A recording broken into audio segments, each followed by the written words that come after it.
আসসালামু আলাইকুম। আমি এখন মারবো খুবই মজার একটা জিনিস, এটা হচ্ছে আমড়ার আচার।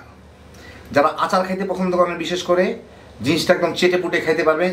অসাধারণ স্বাদের এই জিনিসটা তৈরি করা খুবই সহজ। এখন আমরা সিজন চলতেছে, খুব বেশি দিন বাংলাদেশে আমরা থাকে না, তো সেই জন্য যত পারেন বানায় রেখে দিতে পারেন। এটা ফ্রিজের মধ্যে রাখলে মোটামুটিভাবে 6-7 মাস এমনি থাকবে, তেমন কোনো ঝামেলারও জিনিস নাই। আর যে সমস্ত মশলা লাগে, যা যা লাগে মোটামুটি সবার বাসায় আছে, স্পেশাল কোনো কিছু প্রয়োজন হয় না আর কি। কিন্তু বানানো খুবই সোজা। তো আসেন দেখি শুরু করা যাক।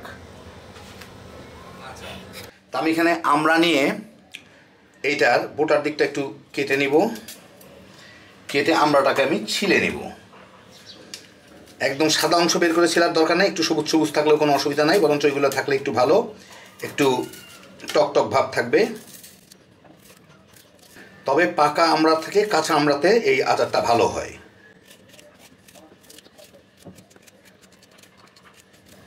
খোসা যাতে না থাকে, সবুজ সবুজ থাকলে কোনো অসুবিধা নাই।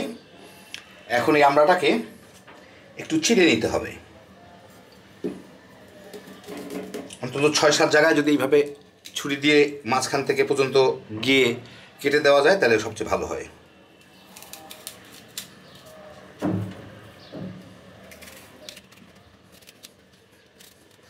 মোটামুটি 6টা টুকরা হইলো, আমি 7টা চিড়া দিলাম।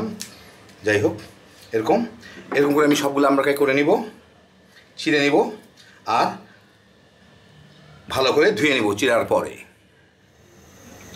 আমি একটা ফ্রাই প্যানে 1 টেবিল চামচ 5 ফোড়ন, আধা টেবিল চামচ সফ বা মিষ্টি জিরা যেটা বলেন না কেন, গুয়া মৌরি, আর আধা টেবিল চামচ জিরা, আস্ত জিরা নিয়ে নিছি। এগুলাকে আমি একটু তেলে গুঁড়া করে নিব।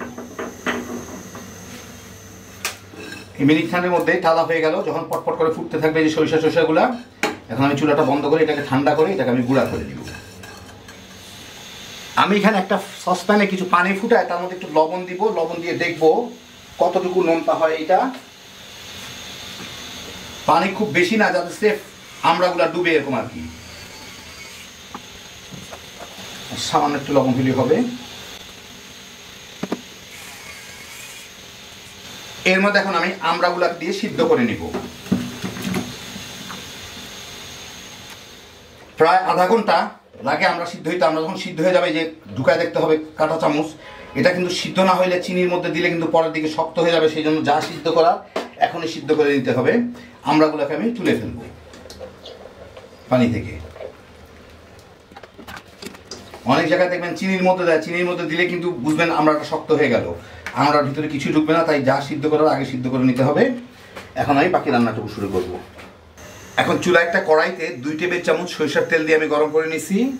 এর মধ্যে আমি 2টা তেজপাতা, 4টা শুকনা মরিচ আর 3-4 টুকরা ছোট ছোট দারচিনি, এগুলো দিয়ে একটু নাড়াচাড়া করে নিব।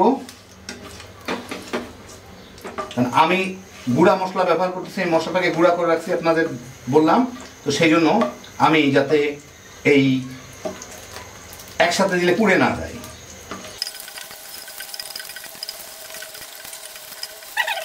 একটু নাড়াচাড়া করে আমি এর মধ্যে দিয়ে দিব হচ্ছে যেই মশলাটা আমি গুঁড়া করে রাখছি, ওর থেকে প্রায় 1 টেবিল চামচের মতো। আমি চুলার জালটা এখন কমাই দিচ্ছি যাতে পুড়ে না যায়। সামান্য একটু মরিচের গুঁড়া দিব কালারের জন্য, হলুদ ব্যবহার করতেছি না আমি, আমার মরিচটাই ভালো কালার হয়। একটু নেড়ে ছেড়ে নিয়ে এর সাথে আমি এর মধ্যে কোনো আদা রসুন বাটা ব্যবহার করব না। একটু নেড়ে ছেড়েই গুঁড়া মশলা, যখনই 5 ফোড়নের ফ্লেভারটা আসবে নাকের মধ্যে, এই আধা মিনিটের মধ্যেই চলে আসলো। এখন আমি এর মধ্যে চিনি দিব 1.5 কাপ, ভিনেগার দিব প্রায় 2 টেবিল চামচের মতো,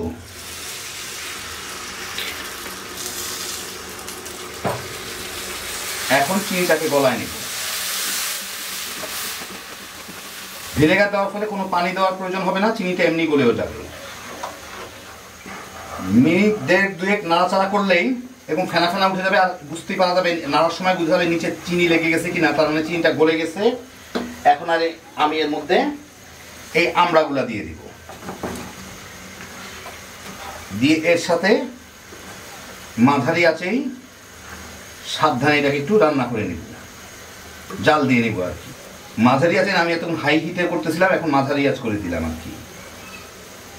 যেহেতু আমরাগুলা পুরা চিনি শিরা ঢুকতেছে না, এটাকে প্রায় নেড়ে ছেড়ে দিতে হবে সব দিকগুলা যাতে পায়, সব দিকগুলা যাতে ধীরে ধীরে চিনি ঢুকতে পারে।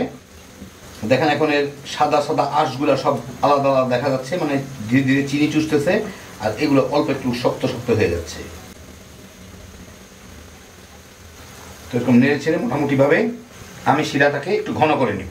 ততক্ষণে যা ঢুকে যাবে আমরার মধ্যে। 5-6 মিনিট জাল দেওয়ার পরে ফেনাটা দেখি বোঝা যাচ্ছে এটা যথেষ্ট ঘন হয়ে গেছে। আর একটু হাতে নিলেও দেখবেন এই যে তার উঠতেছে 2 তারের মতো। আমি চুলাটা বন্ধই করে দিব, আর দরকার নাই। এর সাথে আমি অল্প একটু প্রায় আধা চামচ বিট লবণ দিয়ে দিব। কম হয়ে গেল, হ্যাঁ বিট লবণ দিয়ে দিব। আর যে মশলার গুঁড়াটা করে রাখছিলাম তার থেকে অল্প একটু নিয়ে দিয়ে দিব এর সাথে মিশায়। এই মশলাটা পরে দিলে ভালো লাগে খাইতে। আমি ভালো করে মিশাই দিই। এখন দেখেন ফুটতেছে চুলার গরমেই, একটু পরে সব ফেনা মেনা চলে যাবে, চলে গিয়ে একটা এই যে দেখেন এখনই চলে যাচ্ছে। আর চিনিটাও দেখেন একটু ক্যারামেল ক্যারামেল টাইপের হয়ে গেছে। এই যে ঝোলটাতে মানে বুঝতেছেন কিনা, এই যে দেখেন ফেনা চলে যাওয়ার পরে চিনিটা একটু ক্যারামেল হয়ে যায়। আমি ভালো করে এর সাথে লবণ টবণগুলো মিশাই দিই। বাস হয়ে গেল আমার আমরার আচার। আপনাদের আমি একটা ইয়েতে ঢেলে দেখাচ্ছি, বাটিতে ঢেলে। এই দেখেন হয়ে গেল আমার দারুণ মজার আমরার আচার। খুবই সহজে তৈরি জিনিসটা, একবার বানাইলেই বুঝতে পারবেন। এর যে গ্রেভিটা আছে, মানে এর যে শিরাটা, এটা চেটে আঙ্গুল চেটে খাওয়ার মতো। এত সহজে যে এত মজার একটা আচার তৈরি করা যায়, একবার না বানাইলে বুঝবেন না। বাজারে অল্প কয়েকদিন মাত্র আমরা থাকবে, এর মধ্যে যা পারেন বানায় খেয়ে নেন। আর এটা আপনারা যদি রেখে খান ফ্রিজের মধ্যে, মোটামুটি বছর খানেক রেখে খাইতে পারবেন, কারণ কোনো পানি ব্যবহার করা হয় না, শুধুমাত্র ভিনেগার, অনেক দিন থাকবে। তো দেখেন কত সহজে হয়ে যায়। হ্যাপি জোশের একটা আইটেম, ঝটপট খালি বানাইবেন আর তামা করে সারা বছর খাইতে পারবেন। আল্লাহ আপনাদের সবাইকে ভালো রাখুন, সুস্থ রাখুন, নিরাপদে রাখুন। ইনশাল্লাহ বেঁচে থাকলে আবার দেখা হবে। আল্লাহ হাফেজ।